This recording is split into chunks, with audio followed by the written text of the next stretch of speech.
It's hard to build a straight fence without good communication. Really, it's hard. It gets all crooked and then it breaks down easier and it causes a lot of stress, especially if you're married. And really, it's just frustrating. And that's what it feels like in every scenario where communication breaks down. But how can you improve your communication skills? Let's get into the show.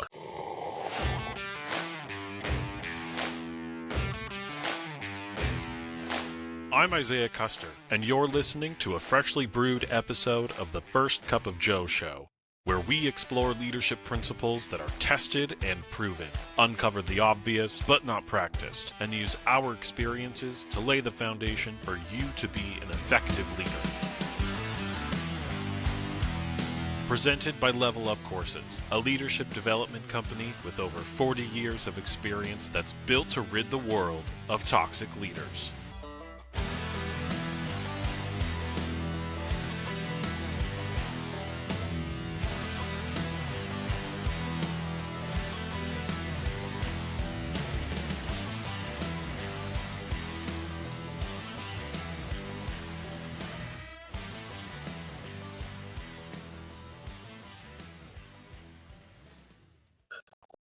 Welcome back to the First Cup of Joe show. I'm your host, Isaiah, and I'm here with my dad, Jeff. Christian and Eli are off again this week. If you're joining us for the first time, First Cup is a show all about leaders and leadership development. Each week, we bring you new thoughts on how you can become a great leader and, ultimately, how we can rid the world of toxic leaders. I do want to give just a really quick shout out to one of our longtime listeners, Joe. Joe, we talked at my sister's wedding a couple months ago, and you asked for a shout out, so here it is. You picked up some First Cup of Joe show merch from the farm stand, so we want to say thank you for that, and we hope you're enjoying your haul. Morning, Pops. Hi, how are you today? I'm doing pretty good. It's a nice, bright, sunny day in Seattle at 10:14 a.m. It's looking like we're going to have a fun day. Yeah, really exciting. Something brand new with this episode is we are capturing video. For the past year and a half or so, we have been an audio-only show. And with some new software that you've been helping us with, we are transitioning to the modern age, and we're actually going to have video going forward, hopefully. Everyone's going to go crazy. They're not going to know what to do with themselves. Yes. Now, okay, I really didn't dress to be on video today, but you did. So I want to know, tell me about this shirt that you're wearing. Yeah, it was recently. It was my birthday. Well, happy birthday. Thank you. And one of the gifts I received was this beautiful shirt from your sister and her husband. And so open it up. I like a good Hawaiian shirt, but this is a special one-of-a-kind Hawaiian shirt. And it has features three of my favorite animals on the shirt. One is a cat named Steve, who unfortunately died earlier this year, but was my favorite cat. So her picture's on here. Her daughter is another cat that is my new favorite, called Pocket. And then Christian's dog, Fletcher, is also on here. That's a real special shirt.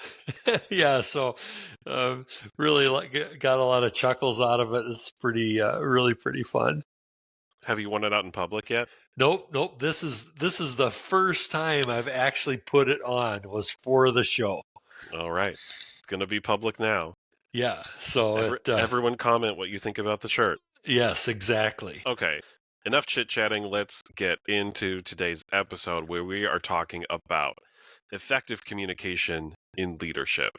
Now, when you listened to the intro to today's episode, it started with, it's hard to build a straight fence without good communication. That's a personal story, and I think a fairly recent story, at least in this instance. So, Dad, why don't you give us a little tease of what was the inspiration for today's episode? Certainly. Yeah, a couple days ago, in fact, your mother and I were out repairing actually some existing fence and upgrading, because we're actually going to be heading on a 2-week trip, so we're going to be gone. And we've got a friend that's going to be taking care of our hobby farm. And while we're gone, we want to try to just make things as easy as possible for our friend who's taking care of things. So we had this fence that was not really doing a very good job keeping the goats where they were supposed to be. So they were getting out and causing trouble. So we decided to head to the store and bought some materials. We were upgrading this fence, and your mom and I were out there together, and it led to probably one of the best examples of miscommunication that I can ever remember. I didn't realize this was a story about goats. I thought this was about your back cattle pasture. No, this is a story of some little mischievous goats that found a way to get out of the old fence. So we upgraded. I don't know how much the listeners are familiar with building fences, but we were putting a thing called cattle panels. They're kind of these wire panels that are 16 feet long. And we were clipping them essentially to a metal fence post. And so part of it was brand new. We hadn't had that kind of fence before. Part of it was the goats had been up on it enough where they had caused the post to be wiggly. And so we pulled up all those posts and we were resetting them. So pounding them back in the ground so they'd be solid. And it just so happened that your mom was pounding the posts in. And one of the posts, I was standing at the side and just noticed that it didn't look like she was pounding it in very straight. And so I made the comment, move forward, I think is maybe exactly what I said.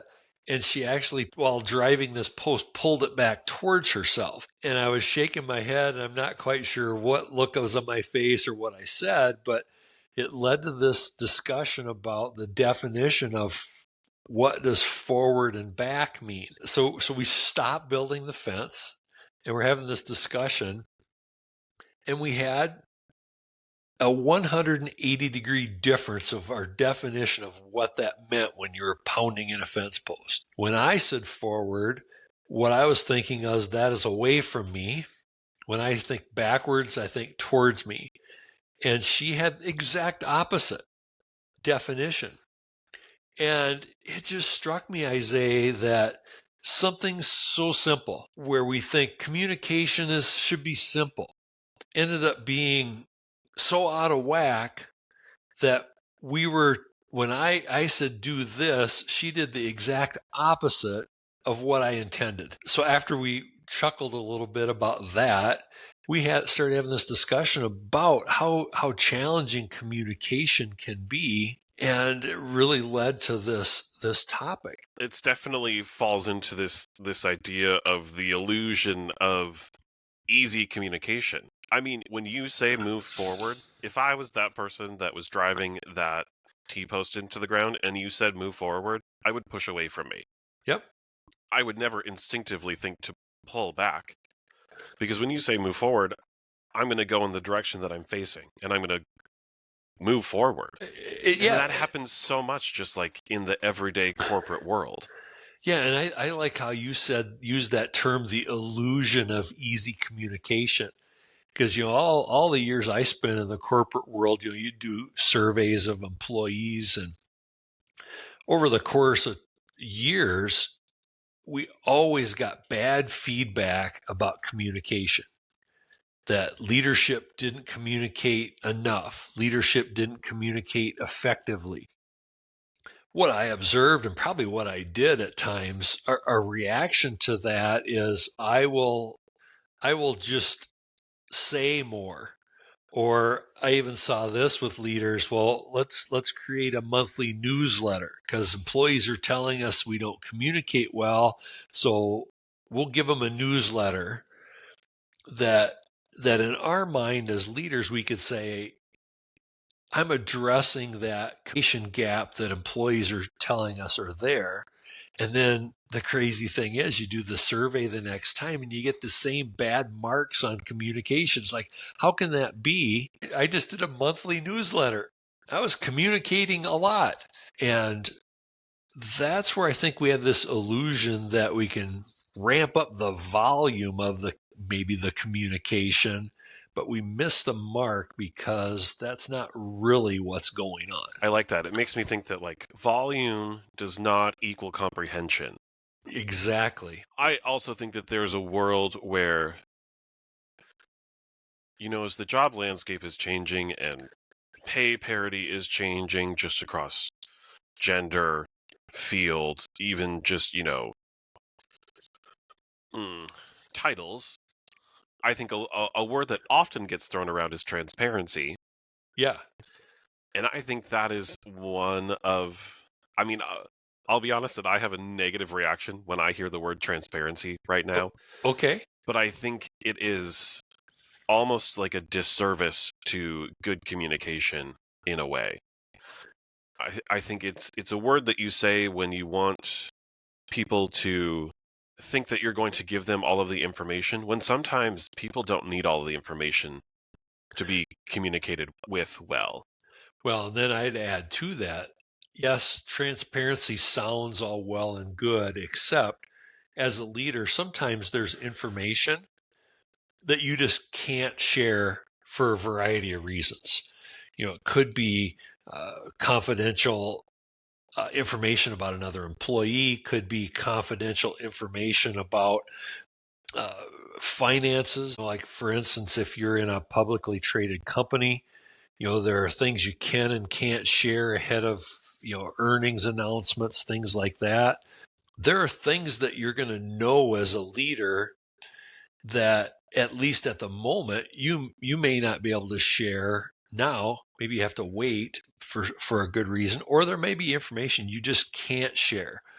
And so I think a lot of times employees walk away with that term transparency and think, well, my leader can tell me anything and everything all the time. And it's a misconception, really, on the employee's part, and it's the fault of leaders for not walking employees through what I just said. Hey, I want to be transparent. I want to share information with you, but I'm going to be upfront with you, Isaiah, and tell you that there are times when I'm not going to be able to share something. And then the leader really needs to say to the employees, hey, I can't share this with you right now. And if you're ever in a situation like that, respect whoever is holding on to that information. Yeah, because there are good. If you really are practicing transparency, there are valid reasons why they can't share that. Oh yeah. Now, if you're a toxic leader, different story, perhaps, because one of the toxic behaviors that you'll see in leaders is they'll mistakenly think that holding on to information gives them more power. And so they'll hold on to information, just like hug it really tight, and won't share it, won't be transparent because they think that gives them power over other people. So kind of two different things. Transparency is really a good thing, but you got to put that right definition around it. And as a leader, you can't be the one that says, I'm going to withhold things because then I control you. Probably think that mistakenly anyway. Easily. You're in these situations, and sometimes it really is just like you have to make a snap decision, and you just have to trust that, your training, what you've learned, is going to lead you to making the right decision. But as a leader, sometimes it feels like a gamble. I would say the one other thing that came to mind while we're talking about easy communication is that I actually work in communications for my job. I'm really more in the business to consumer area. But what that means is a lot of the times we're looking at the copy, the language that we're putting into our communications, and trying to ascertain, is this easy to understand? Am I communicating this in the best way possible? Yes.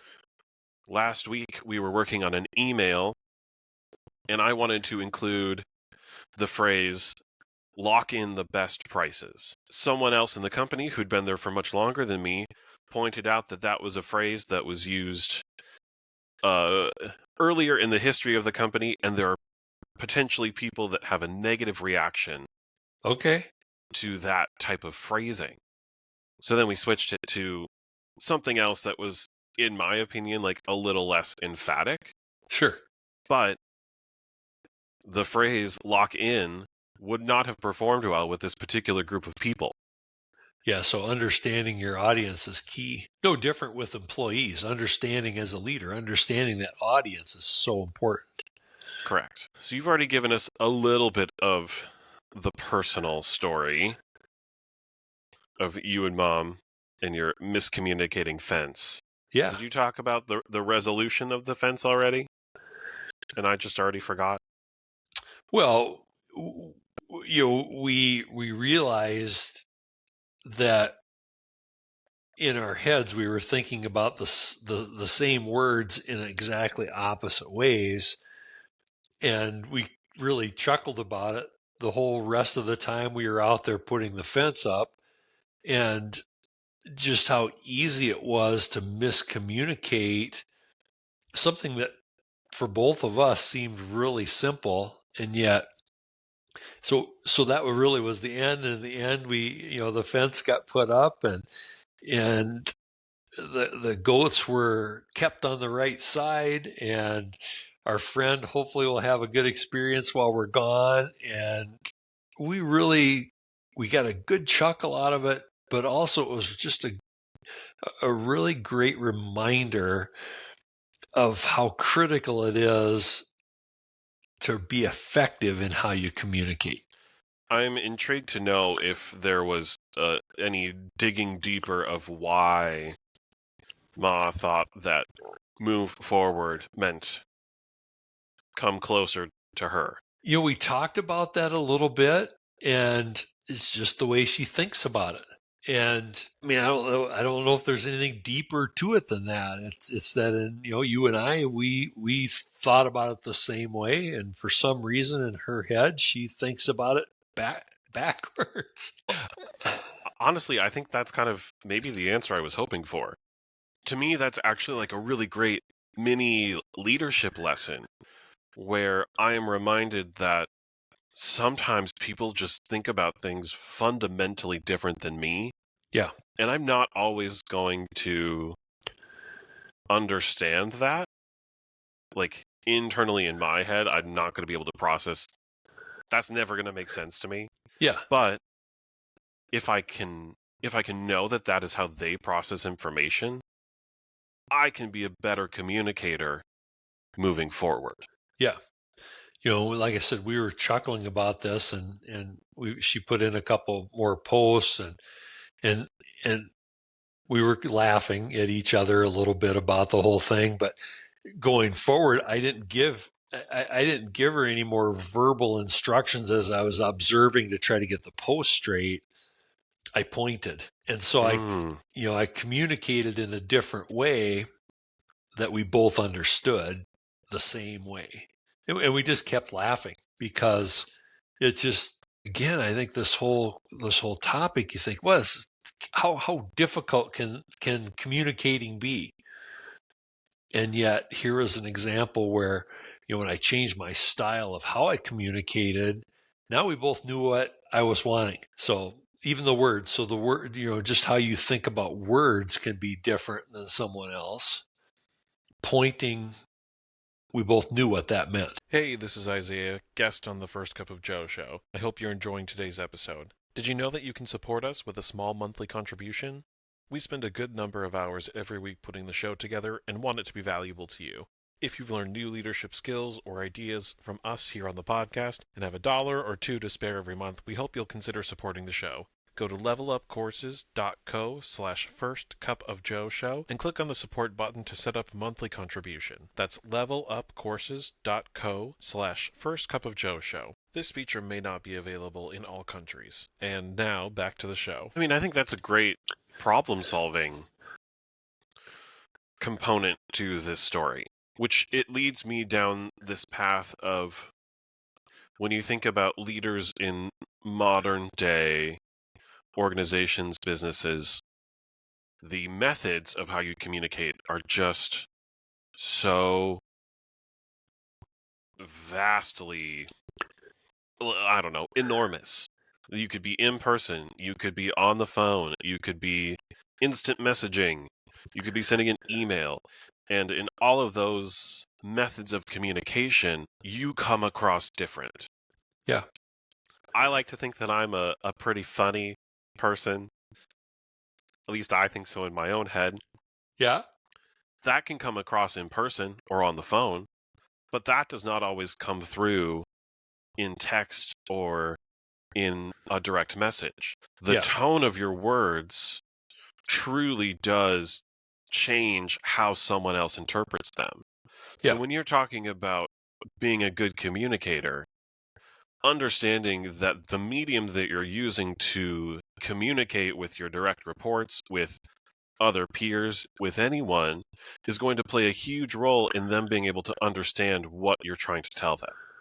Yeah. Another thing, in addition to humor, maybe a subset of humor is sarcasm. So when you're speaking with somebody in person, maybe not always, but it's more likely that the person's going to pick up on the sarcasm.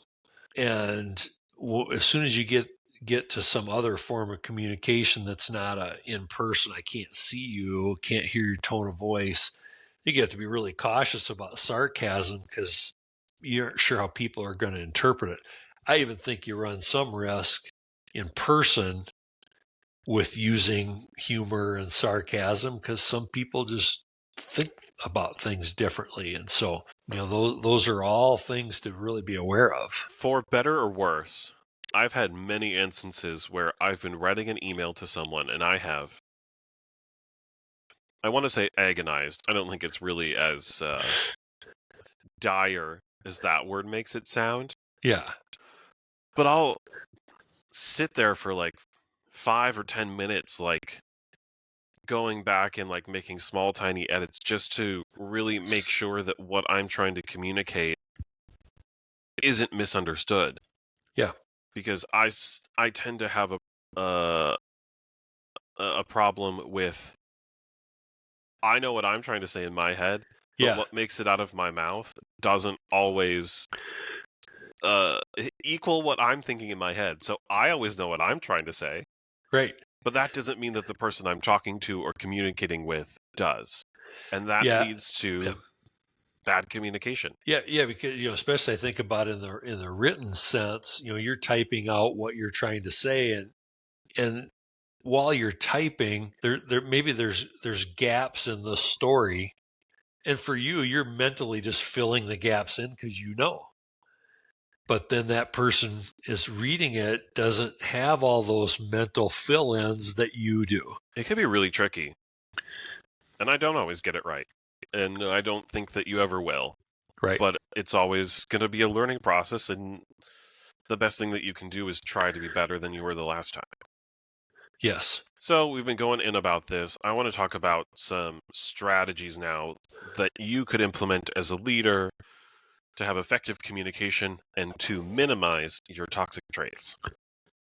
So what would you say that leaders can do to ensure that whatever they're messaging is understood as it's intended? One of the first things that comes to mind, Isaiah, is to really check for understanding. It reminds me something we did. If people have listened and show for a while, know I was in the utility business, and we were working with high voltage electricity. And sometimes we have to work with equipment that was energized. If you make a mistake, the consequence could be somebody dies. So it was pretty intense. You didn't want to make mistakes, and so we'd be doing switching. So we switch from one source of electricity to another source out on the line. Probably can't get into all the details here. We would write up very specific steps for do this, then do this, then do this. So that was one form of communication. So someone would write these steps. What would happen is there'd be a person that would be in control sitting in an office somewhere, and there'd be a person out in the field that would be executing these steps. And what they would do is the person out in the field would would be on the radio and talk to the person in the office and say, okay, I'm on step 7. I'm going to close switch 13. And then the person on the other end of the radio would read back, copy, I see you're on step 7, move ahead, closing. So they'd repeat back. That would ensure that what you said was heard. So those two things would match. And if they don't, then that should cause both people to say, stop. We got to be in agreement on what we're doing before we go any further. And in most situations, Isaiah, a lapse in communication is not going to cause somebody to die. But in this situation, it was. I think it's a great example of things that leaders can do, even if they're not in these life-threatening situations, to check for understanding. Here's what I said. Move forward while you're pounding the post. Repeat that back to me. What did I just tell you to do? As a leader, you can check for understanding. I think a way that you could translate that into maybe a one-on-one situation, if you're having that meeting with a direct report, is they're telling you something, and as the leader, you can respond with, "This is what I heard," and paraphrase, do whatever you need to do, and ask, "Is that correct?" Yes. To just make sure that you are truly understanding what they are trying to tell you. Yeah. That's a simple way to implement that concept. Yeah, so you're repeating back what you heard. Like you said, you could paraphrase. And I love how you ended that with saying you asked that question. Are we on the same page? I think in written communication, I think you could do something similar. So if you're sending an email or some kind of written communication to your employees, you could end that with that check. Tell me if there's anything that's unclear. Tell me if you don't understand something in here. Do you need more clarification? So you can do the same type of thing, just checking for understanding. It might be a little hard to do written, because if you're doing it in person, you can read the person's body language. You can maybe tell. It's kind of one of those deals where the person might be shaking their head yes, but with the rest of their body language and their verbal language is telling you no. So you can probe a little further. That's a little more difficult to do when you're talking about written communications, but you still can do the same type of thing. Ooh, okay. That sparked an idea in my head. I'm wondering if you have a feeling on this particular phrasing. You send an email, and at the end of it, you could either say, "Let me know if you have any questions," or "Tell me what questions you have." Which one would you pick as a better, maybe not better, which would you pick? I'd pick the second one all the time. Tell me what questions you have. Yeah.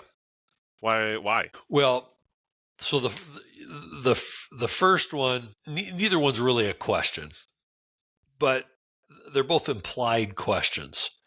And the first one is a closed-ended question, because the answer is yes or no. Let me know if you have any questions. Well, no, I don't have any questions. The second one really is, again, I know they're not really questions, but the second one really is an open-ended statement. Tell me what you don't understand. Tell me what needs to be clarified. You're not giving them the option to say no. They could still say no, but the phrasing you use there is more likely to get that response like, "Oh, I don't understand what you meant up in this paragraph." Yeah, I think it's like a little more almost like psychological. Yeah. Where it's this subtle way of saying, "I want you to ask questions." Yes. To make sure, so that I know that you understand. Yeah. And I think it's an opportunity, especially if you're working with early career employees, people who are new in their positions, to give them that freedom and the encouragement to actually be asking questions. Because the reality is that people don't always understand. Right. I'd even go so far to say is you're expecting them to ask questions.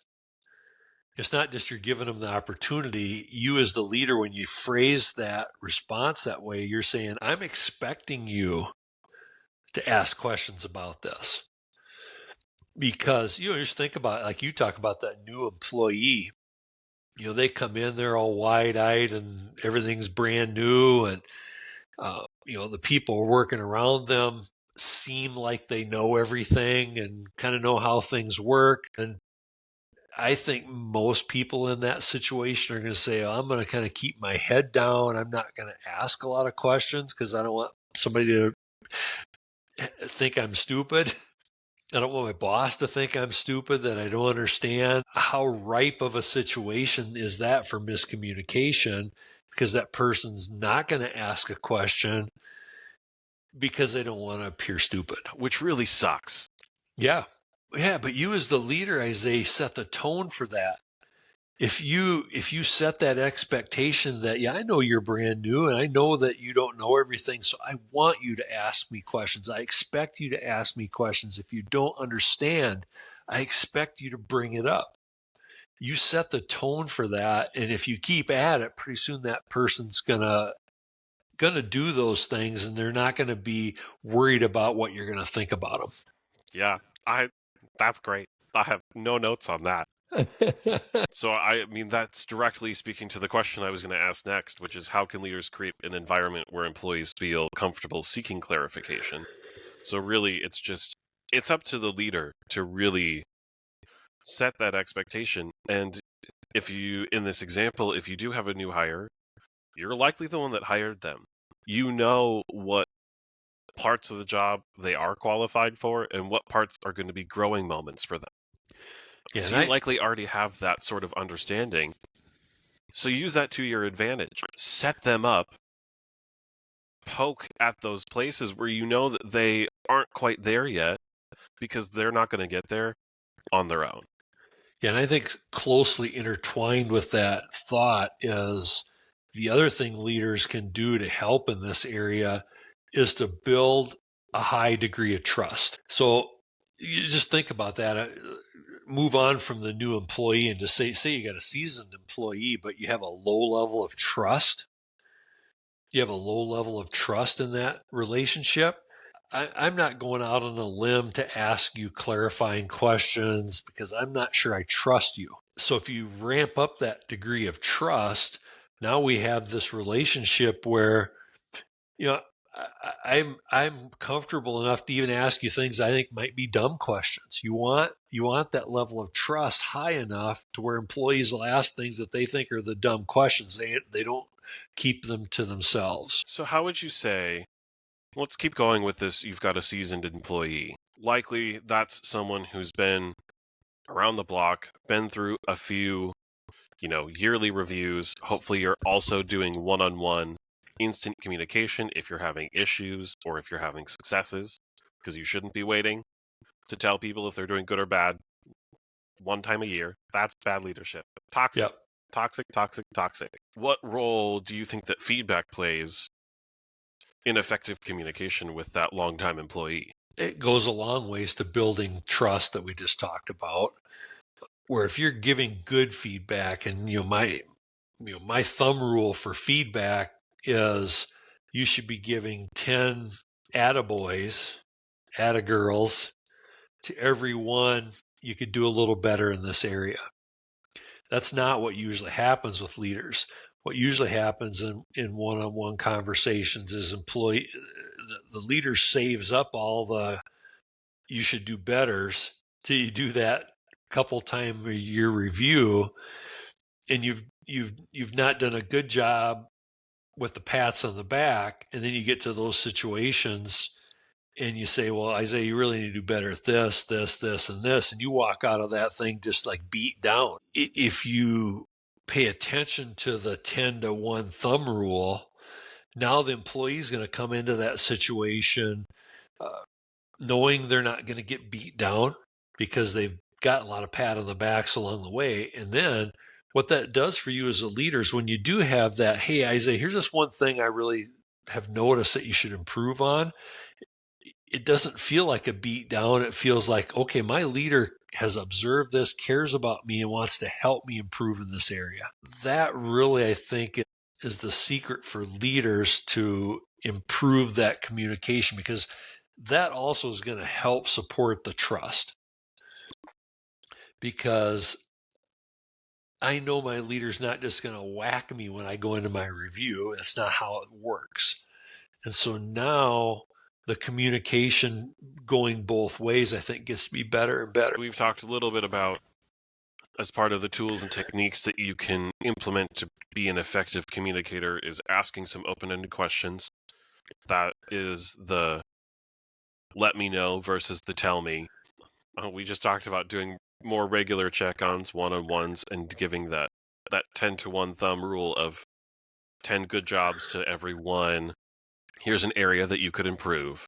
Yeah. I think the one thing that we have not talked about today is active listening. Yes. And I think that is something that people really underestimate.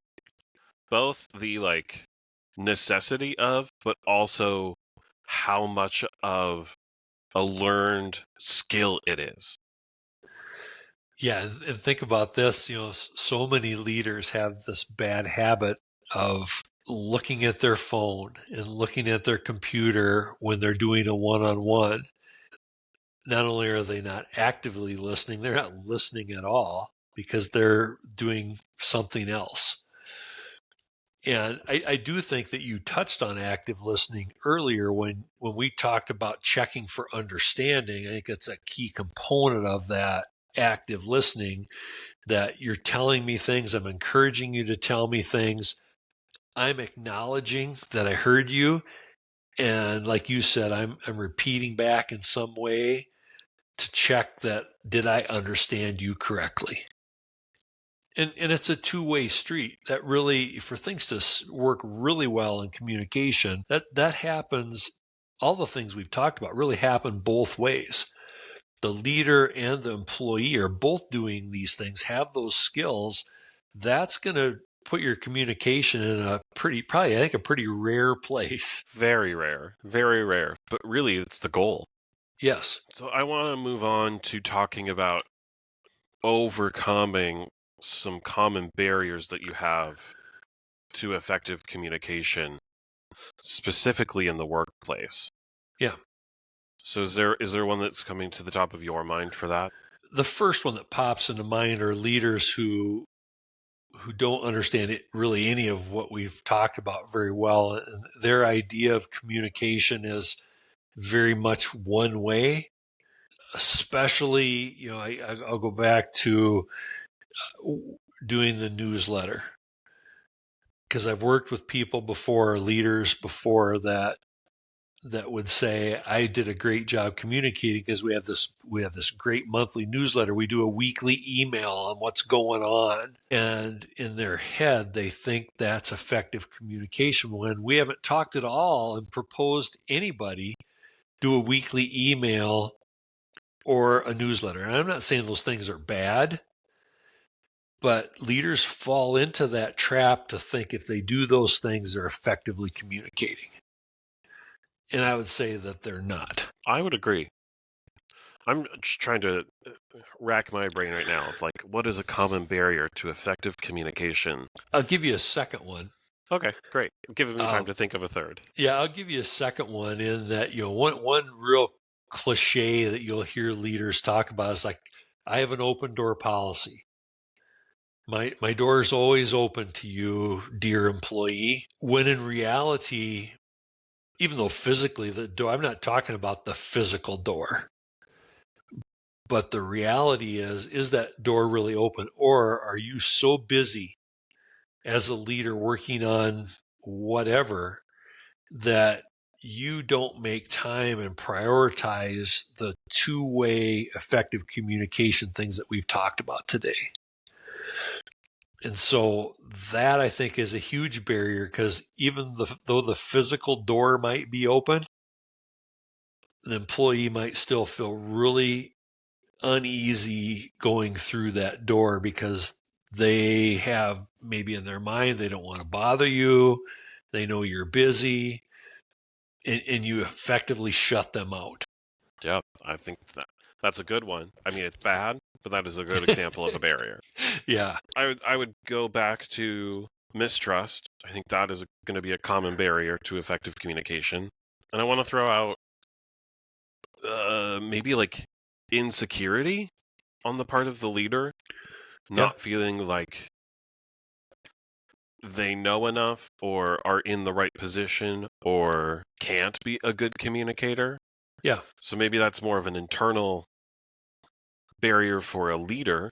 Yes. But I think that definitely impacts you having effective communication. What would you say are common reasons that an employee would feel there's a lack of communication? And is it anything different than what we've just been talking about in terms of a common barrier? Well, I think some employees don't like the idea that we talked about earlier that a leader is going to be in a position where they can't share everything. One example I have of that, again, I'll go back to my long tenure in the utility business, but one of the things that, we talked about how dangerous it is. And once in a while, thankfully not very often, but once in a while, somebody would get electrocuted.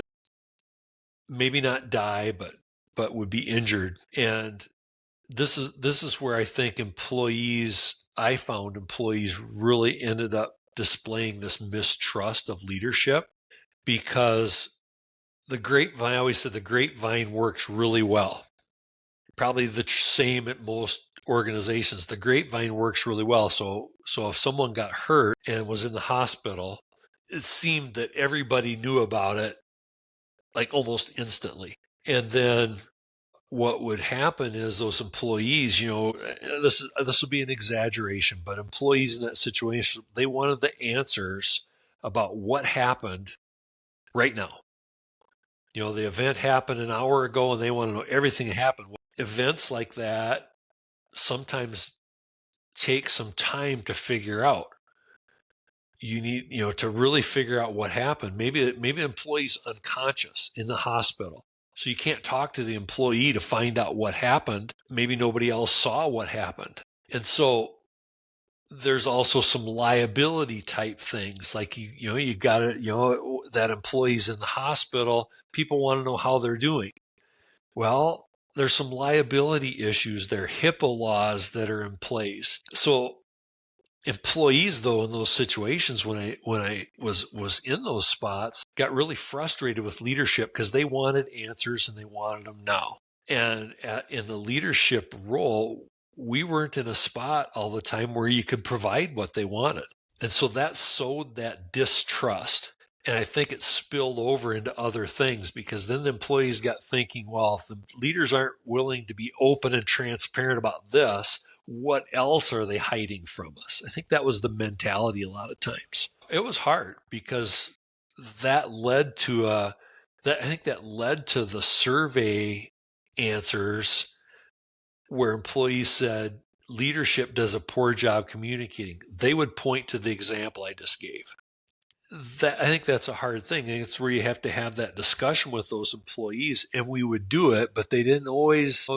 You could check for understanding, but if somebody doesn't want to understand what you're saying, it's pretty difficult. That is so true. You could say, hey, I'm just telling you, I can't share anything. Here's why. Many employees didn't accept that answer.